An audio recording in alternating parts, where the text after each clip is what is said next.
Halo Sobat Okebis, bersama saya yang akan menemani hari-hari Sobat semua, dengan melanjutkan cerita dari novel Ternyata Suamiku Penguasa Asia, pasti bisa membuat hari kalian semakin lebih menyenangkan nih. Nah, semakin gak sabar kan dengan kelanjutan ceritanya? Yaudah yuk, sekarang kita langsung aja mulai ceritanya. Putri akan segera memutuskan masalah ini. Jadi dia pergi ke perusahaan di pagi hari untuk menyerahkan surat pengunduran dirinya. Departemen operasi tidak memiliki pemimpin saat ini, jadi Putri langsung pergi ke Departemen Personalia. Ketika Departemen Personalia melihat bahwa Nyonya Randy telah mengundurkan diri, mereka tidak mengatakan apa-apa lagi. Justru karena hubungan ini dengan Randy, tidak butuh waktu lama untuk menyelesaikan prosedur keberangkatan Putri. Berjalan keluar dari pintu masuk utama perusahaan, udara dingin yang bertiup di wajahnya menyebabkan Putri menggigil. Cuaca buruk tiba-tiba turun beberapa derajat. Dia tidak ingin menjalani kehidupan yang baik lagi.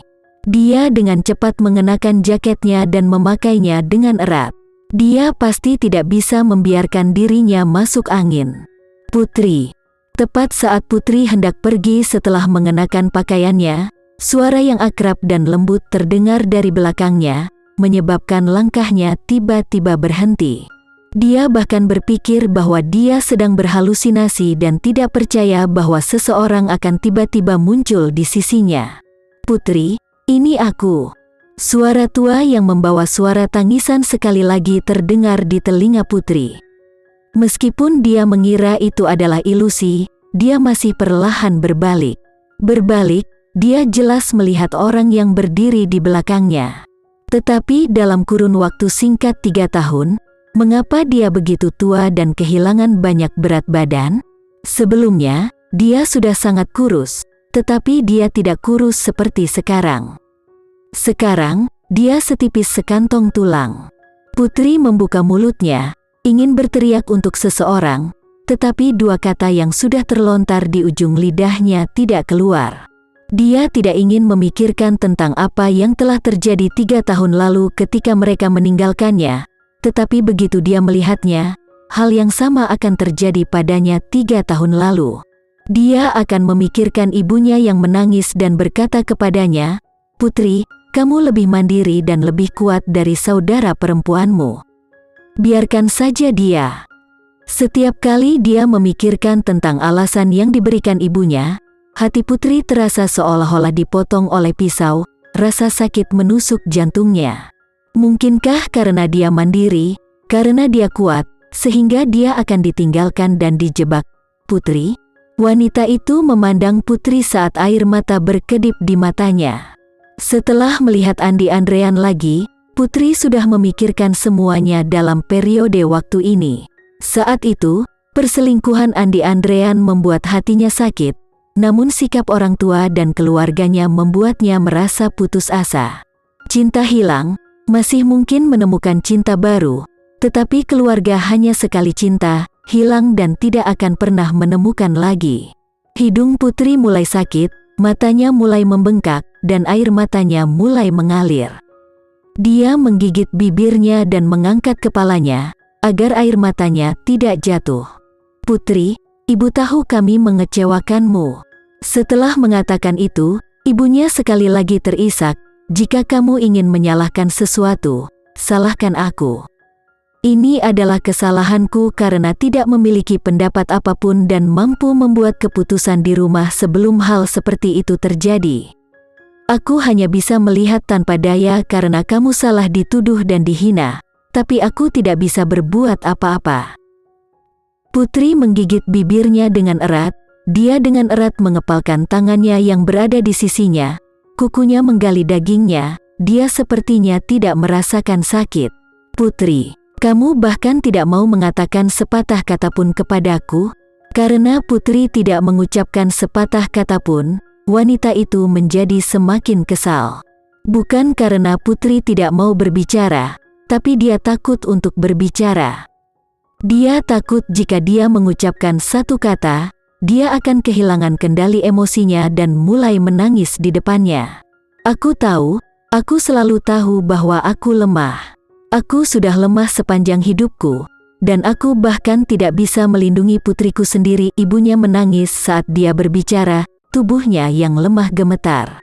Putri menarik napas dalam-dalam, memaksa dirinya untuk mengeraskan hatinya, dan berkata dengan tenang, "Jika kamu mencariku, sehingga aku dapat kembali ke rumah dan melahirkan anak Andi Andrean, maka kamu dapat pergi."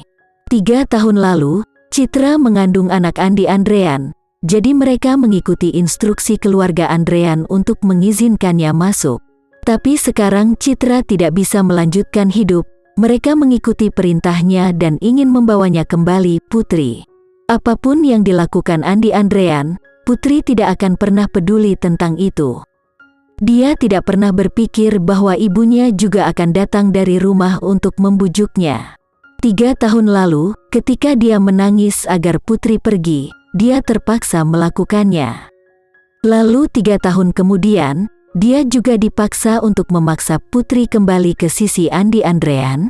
Tidak peduli apa alasannya, Putri tidak mau mendengarkannya. Dia melirik sekali lagi pada orang yang melahirkannya, menggigit bibirnya, dan menahan rasa sakit saat dia pergi. Dia berjalan sangat cepat, seolah-olah ada monster yang mengejarnya. Sebenarnya, itu bukan monster yang mengejarnya, tapi dia takut dia tidak bisa mengendalikan dirinya dan menangis di depan mereka. Setelah berlari untuk jarak yang jauh, Putri akhirnya tidak bisa mengendalikan diri dan bersembunyi di sudut yang tidak mencolok sambil menutupi mulutnya dan menangis. 3 tahun lalu, ketika ada begitu banyak orang yang mengincarnya, dia tidak menangis dan bahkan bisa pergi dengan senyuman tipis. Tapi hari ini, dia sudah memulai hidup baru. Ibu yang dulu sangat mencintainya, ingin mengejarnya.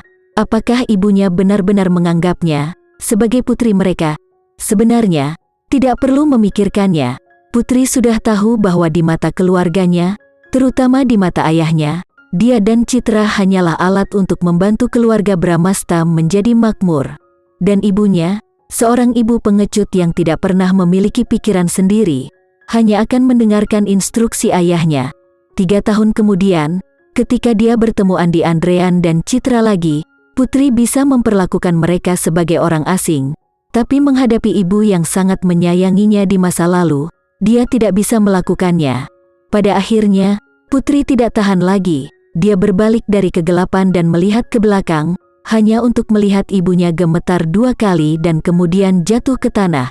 Pada saat ini, dia tidak peduli tentang hal lain saat dia berlari kembali dengan cepat. Awalnya kesehatan pasien tidak baik, dan dia menderita trauma parah, yang mengakibatkan dia tidak sadarkan diri untuk sementara. Dia harus segera mendapatkan perawatan darurat. Kesehatan pasien awalnya tidak baik. Dia juga menerima cedera parah. Tidak diketahui berapa lama waktu telah berlalu. Tetapi telinga Putri masih berulang kali berdenging dengan kata-kata yang diucapkan dokter sebelum memasuki ruang gawat darurat. Sekian dulu ya sobat cerita hari ini, tetap nantikan cerita berikutnya dari novel ini. Eits, jangan lupa untuk like, share, komen, dan subscribe channel ini agar kita lebih bersemangat lagi untuk menceritakan novel-novel menarik lainnya. Dah ada.